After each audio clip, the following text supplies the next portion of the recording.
I'm Phil. Are you visible in your community daily? This is a very important question to ask yourself if you're a carer. Here at Nurse on the Go video, I'm going to share some great tips with you to keep yourself visible daily in your local community area. First, I want to tell you a story that happened to me over 20 years ago as a brand new nurse. And it's actually a story that's stuck with me ever since. It was quite amazing, really. But what it did was highlight the need to be visible daily in your community, that someone is aware that you're okay, that the person you're looking after is okay as well. So I was back on a medical ward, and it was about, I was about 3 months out in my practice, and I received a patient from emergency who, she wasn't cleaned up at all. She was just left as she was out of the ambulance.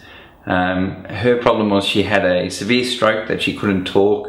She was bed-bound, could only move one hand, that was it.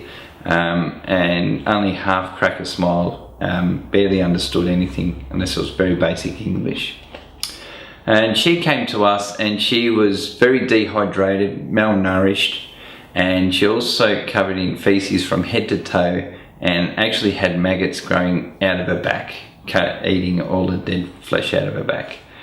So we got her in that state, and the simple reason was she was about 86 years old and her brother looking after her was 82. And what had happened is he was the sole carer for her in this little flat in the middle of Melbourne, and no one ever saw them.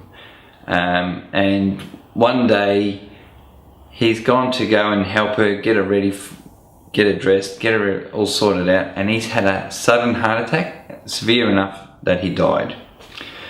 So it wasn't for about three and a half days later before someone realised that they weren't home, or something was wrong, because there was a smell coming out of the unit. When the emergency services actually went into the unit and found that the brother was dead on the bed next to her, he was trying to get her out or whatever he was doing, and she was just left there because she couldn't move, couldn't do anything, and she was in extreme dehydration, malnourished, and just living in her own excrement. So what brought home that story for me was the fact that he's an elderly man himself. He's the sole carer for his sister. Like, she hasn't even gone to a home. He's done a great job looking after her. But what happens if something happens to the carer?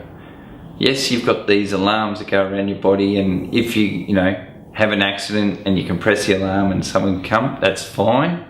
But what if you can't? Like this chap, he had a sudden massive MI and died.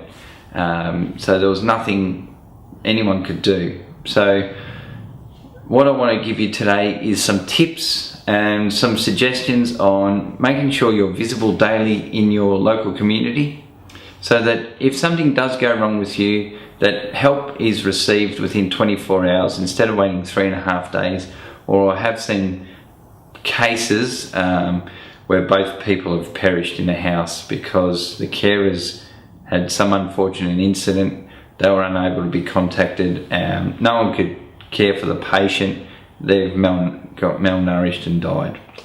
So I know it's a bit of a heavy story, but hopefully it hits home to you the need to keep visible in your community. So I'll give you some tips now on things you can do. So number one tip is have a good daily routine. So whether it's going out, picking the paper off the front lawn, saying g'day to one of the neighbours, have a good consistent routine that you do every day. So if one day you're not there, someone will hopefully come knock at your door and investigate and see if there's an issue, whether you've fallen over and hurt yourself or whatever's happened.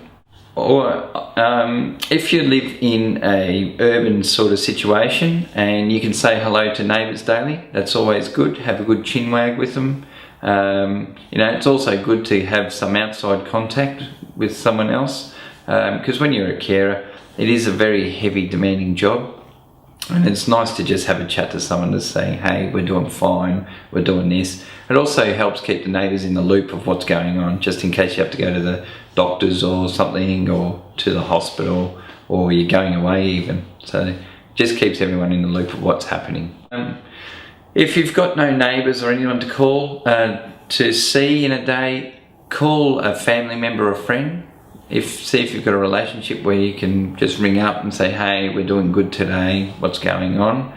That is always a good backup. So if something does happen, they don't receive a call from you, or they ring you and you don't answer, they'll call emergency service to come help you out, see what the situation is. So that's always a good backup as well.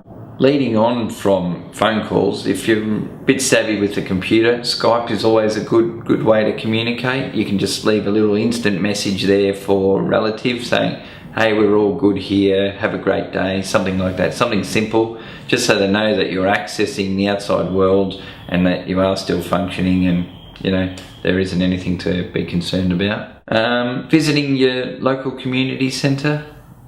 Usually there's little groups there that you might interact with, and you could probably call once a day, have a group of 5 or 6 people that just call each other around, make sure everyone's staying well and healthy. Mobile phones, the advent of mobile phones has really helped, because you can just send a text message saying, hi, we're all good, have a great day, stuff like that as well. So that's another medium you can use. If you haven't got anyone to contact, there also is a group out there run by Red Cross called Telecross, and they're for elderly people that are isolated and can't get contact with anyone. They'll give you a daily phone call just to see how you're going, make sure you're all right, and just keep an eye on how things are going. Also, a tip to do is, if you're in a little house or something, is maybe have a light on, a light that you turn on and off, so people know that, oh yeah, it's on now, and then it gets turned off. So if it does stay on, they go, oh, what's going on? Let's go and investigate, see what's happening. So just to keep your visibility out there, because that's the big key, is keeping visible in your community, just so you as a carer have a backup. So if something happens to you, that the patient or person you're caring for can still receive help as well. So I hope this gives you some good ideas on how to stay safe, and also to be safe for the person you're caring for in the community. Take care, and look forward to seeing you on Nurse on the Go videos. Bye bye for now.